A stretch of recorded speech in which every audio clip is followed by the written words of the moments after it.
This video is about naming acids and writing their formulas. Continuing along and learning chemistry. This is for like an intro class. If you're in high school or if you're in college, this video could help you out. So first of all, if we're going to name and write formulas of acids, we've got to know something about acids. There are three definitions for an acid that you are typically presented with in chemistry. We're only worried about one of them right now, and that's the Bronsted-Lowry definition. This definition says that acids are compounds that produce hydrogen ions in solution. You take an acid, you dissolve it in water.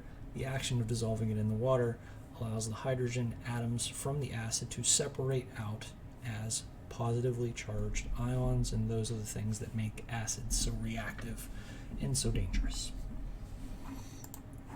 We're going to name and write formulas for two kinds of acids. Those are binary acids and oxyacids. Let's do binary acids first because they're easier. A binary acid contains hydrogen and one other element. When you're working with binary acids, if you're given a formula, you want to name it by using the prefix hydro followed by the name of the other element with the ending IC followed by the word acid. Let me show you what I mean. It's probably easier to show you than tell you. Here's HCl. If I was going to write the name of this, what I notice is it's a binary acid because there are only two elements. One of them is hydrogen and the other one is not oxygen. So I can name it this way. First thing I'm going to write when I write the name is the prefix hydro. That tells me that it is a binary acid. Then I'm going to write the name of the other element. That's chlorine. But according to the rules, I got to drop the ending and change it to IC. So instead of chlorine, I'm going to write chloric, and then I'm going to add the word acid on the end. So HCl is hydrochloric acid. This works for acids with two elements, hydrogen and something else.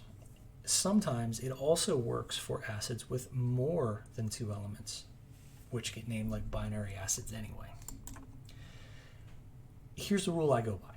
If there's no oxygen in the formula for the compound, name it like a binary acid, but change the ending of the polyatomic ion to IC. So even if there's more than two elements, you can get away with this. For example, HCN, no oxygen in it. CN is cyanide. According to this rule, you would drop the IDE, add IC, and name it like a binary. So while you're naming acids, you might want to have some kind of list of common polyatomic ions nearby so you can look at it while you're doing the naming and writing formulas. A lot of teachers insist that students memorize a lot of common polyatomic ions. If that's your teacher in your situation, then the sooner you get that list so you can look off them while you're doing practice, the quicker you're going to memorize them. If you want a list, just go on to like a Google search and type in list of common polyatomic ions and a bunch of them will pop up. Alright, so let's write the formula of an acid from its name. We wrote the name from the formula. You should be able to do it both ways. A lot of chemistry is like that. You learn it one way and then you learn it backwards. Hydrobromic acid. I see the prefix hydro and I see the word acid at the end. So this tells me that it's a binary acid. Prefix hydro goes with binary acids. The first element I'm going to write is H because it's standard format to write the hydrogen at the beginning of the acid.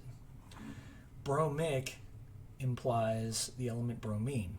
The ending IC was changed.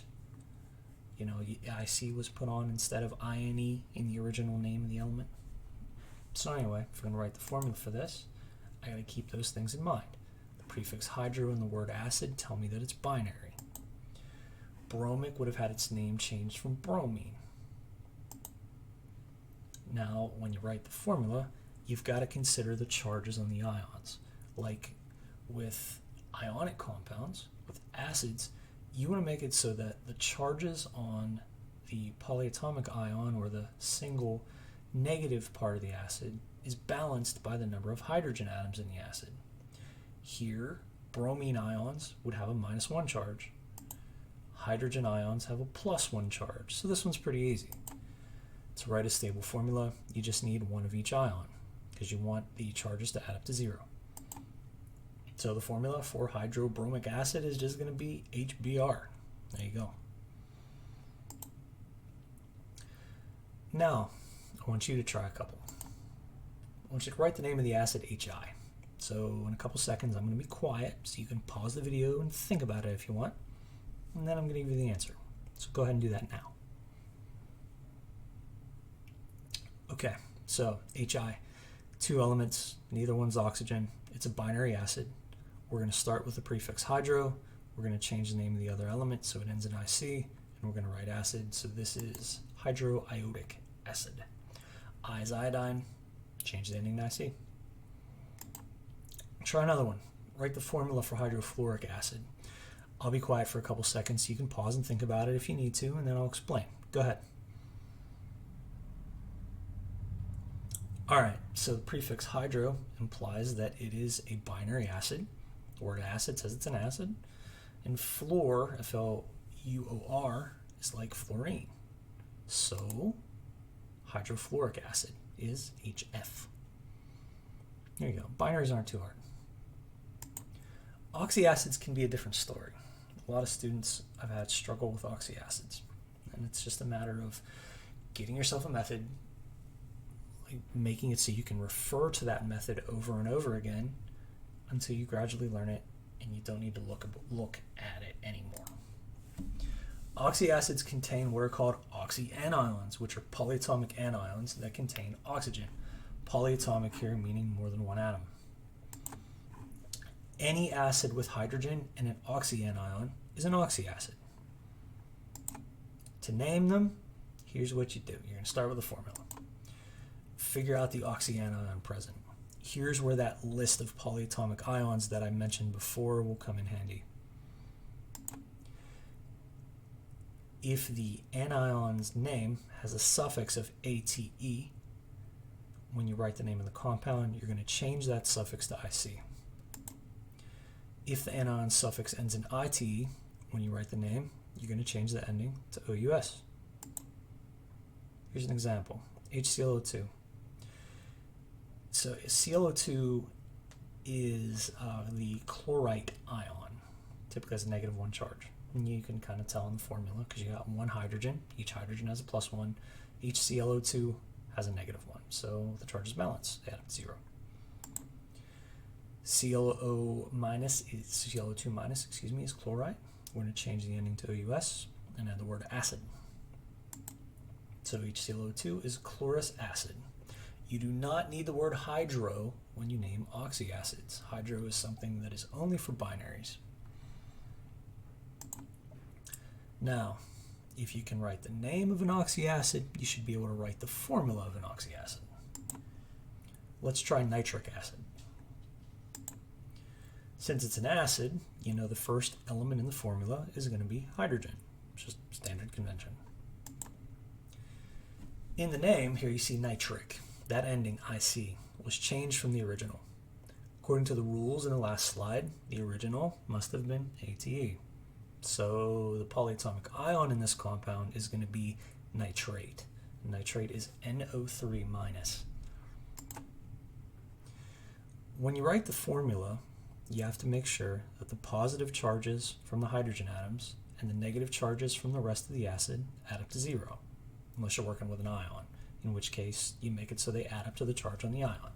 This one isn't hard, since nitrate has a -1 charge. You only need one hydrogen atom to balance, because each hydrogen atom brings +1 to the formula. So, nitric acid is going to be HNO3. There you go. Let's try a couple and see if you got it. Let's play name the acid. Try this one and try this one. I'll be quiet for a couple of seconds so you can pause, think about it, and then I'll go over the answer. Go ahead.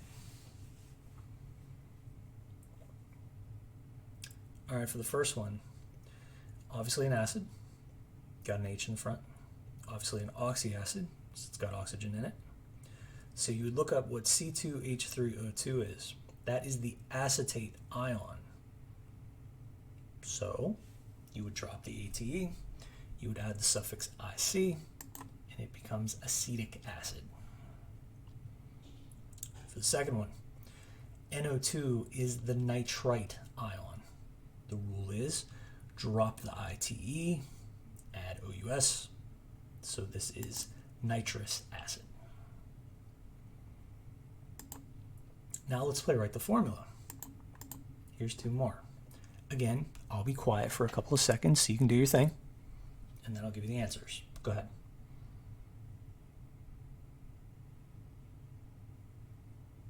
Okay, carbonic acid. That IC was changed from ATE. So the ion in there is carbonate. Carbonate has CO3 minus 2. So you need two hydrogens to balance. It's H2CO3. Sulfurous acid, that OUS, was originally ITE, so it would be sulfurite or sulfite with sulfur and phosphorus. They keep the full name of the element. I don't know how that got into convention, but be prepared for that. Anyway, sulfite is SO3 minus 2. You need two hydrogens to balance. So sulfurous acid is H2SO3. There you go. That's how you write names and formulas for acids. If you like the video, please hit like. If you want more, please hit subscribe. If you need practice, I'm going to link my website in the description. You can get some practice problems there. If you have any questions, leave me a comment. And thank you for watching, and good luck with your learning. Bye.